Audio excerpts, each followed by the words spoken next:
Nega suvni o'tirib ichish kerak? Hammamiz eshitganmiz, lekin sababini ko'pchiligimiz bilmaymiz. Tik turgan holatda suv ichsangiz, suv oshqozon orqali to'g'ri ichaklar tomonga o'tib ketadi. Bu jarayonda hazm sekinlashadi, o't yo'llari va buyrakka ortiqcha yuklama tushadi. O'tirib ichilganda esa suv asta-sekin singadi, oshqozon to'liq ishlaydi, ichaklar, buyraklar va yurak uchun xavfsiz bo'ladi. Bu shunchaki oddiy, hamma bir-biriga yetkazishi kerak bo'lgan xabar emas, bu gastroenterologik isbotlangan haqiqat. Ko'proq foydali ma'lumotlarni olish uchun sahifamga obuna bo'ling va bu videoni suvni tik turgan holatda ichadigan tanishlaringizga jo'natib qo'ying. Toza jigar kerakmi? Shuni iching. Bismillah. Bu foydali detoks ichimligi nafaqat jigarni, ichaklarni ortiqcha yog'lardan, hidlardan tozalaydi, balki organizmni vitaminlar bilan to'yintiradi, unga tetiklik va energiya baxsh etadi.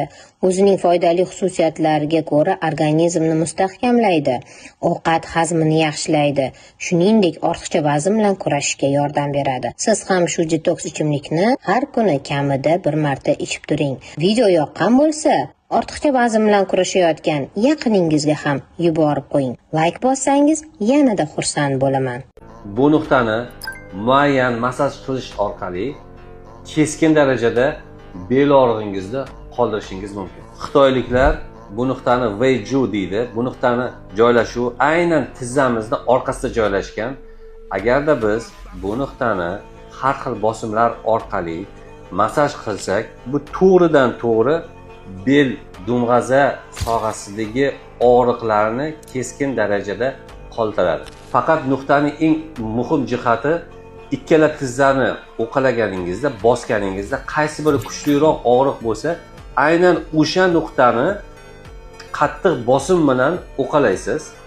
Shunda u to'g'ri bel dumg'azangizga ta'sir qilib va og'riqlardan xudo xohlasa xalos bo'lasiz. Videoni doim beli og'rib yuradigan tanishlaringizga yuborib qo'ying. Yodni pereks vodorodiga qo'shing va siz tirnoqdagi zamburug', ya'ni gribokdan oson va tez xalos bo'ling. 2 choy qoshiq limon sharbati olish kerak. Agar donalari chiqsa, ularni olib tashlaymiz. Chunki ular bizga kerak emas. Endi yodni olamiz. Albatta, u 5% bo'lishi shart. 1 choy qoshiq yetarli bo'ladi. Yaxshilab aralashtiramiz. 2 ta paxmoq tayoqchani olish kerak. Bitta tayoqcha bir oyoq uchun, zamburug'ni butun yuzaga tarqatmaslik uchun. Paxta tamponini olib 3% pereks vodorodiga tomizib olamiz. Tirnoqlarni yaxshilab artishimiz kerak. Barmoq oralarini ham unutmang. Shundan keyin yodli aralashmani surtishingiz mumkin. Yaxshilab e'tibor bilan ayamasdan birinchi hafta har kuni surtamiz, keyingi hafta kun ora surtamiz va siz zamburug' bilan abadiy xayrlashasiz. Keyin menga rahmat aytasiz. Tabiiy yo'l bilan gemoglobinni, ya'ni qonni ko'paytirib, ham yuragingizni va qon tomirlaringizni mustahkam qilmoqchimisiz? Endi buni yo'li bor. Bilamizki, hozirgi kunda juda ham ko'pchilikda kamqonlik bezovta qiladi, ayniqsa yosh qizlarimizda, yosh kelinchaklarimizda. Kamqonlik esa barcha kasalliklarning eng asosiy va sababchisi hisoblanadi. Qonni ko'paytirish uchun barchamizga ma'lum bo'lgan lavlaga, yuragimizni mustahkamlash uchun esa o'rik kerak bo'ladi. Ikkalasini birgalikda 20-30 daqiqa davomida shakarsiz, e'tibor bering, shakarsiz qaynatish lozim. Tayyor bo'lgan sharbatni filtrdan o'tkazib, ertalab och qoringa saharda sahar kasalligi, ya'ni qand kasalligi borlar 100 ml, sahar kasalligi yo'qlar 200 ml bir oy davomida ichsalaringiz, o'zingiz kutmagan natijaga erishasiz. Shunga o'xshagan muhim va kerakli ma'lumotlarni o'tkazib yubormaslik uchun menga obuna bo'lib qo'yishni unutmang. Sizlar bilan doktor Namozov bo'ldi. Burun qonashi, burun shilliq qavatdagi mayda kapillar qon tomirlarini yorilib qon ketishi tez-tez takrorlansa, buning ikkita tabiiy davosini aytamiz. Birinchisi, ablipeyxa yog'ini burun ichkiga uxachiska yordamida 1 yoki 2 mahal surting. Burun shilliq qavatini namlantirib, burundagi qon tomirlarini elastikligini oshiradi. Ikkinchisi, krapiva damlamasi dorixonalarda oson topiladi.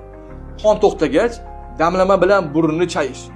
Bu qon tomirlarini mustahkamlab, qon tomir devorlarini oziqlantiradi. Og'zingizdagi badbo'y hidni yo'qotish uchun bitta stakan iliq suvga 1 choy qoshiq soda, tuz va limon sokini soling.